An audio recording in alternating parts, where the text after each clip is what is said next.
اردو معروضی سوالات کے سلسلے میں یہ پارٹ نمبر 33 ہے۔ تو اس کا درست جواب اس کا پہلا سوال ہے، بابائے اردو مولوی عبدالحق نے کس کو سرتاج شعرائے اردو کہا؟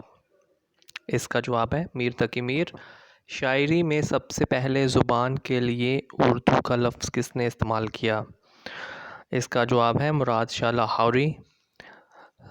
اگلا سوال ہے، جگر نامہ، شعلہ عشق، جوش عشق، دریائے عشق، اعجاز عشق، معاملات عشق اور خواب خیال کس کی مثنویاں ہیں؟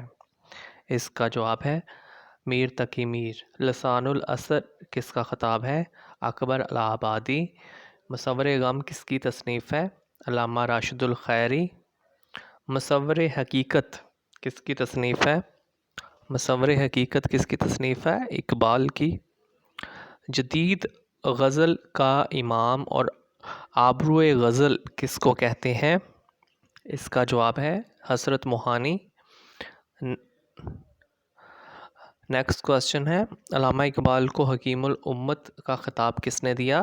اس کا جواب ہے خواجہ حسن نظامی۔ اگلا سوال ہے، اقبال کو احسان الہند کا خطاب کس نے دیا؟ مولانا آزاد۔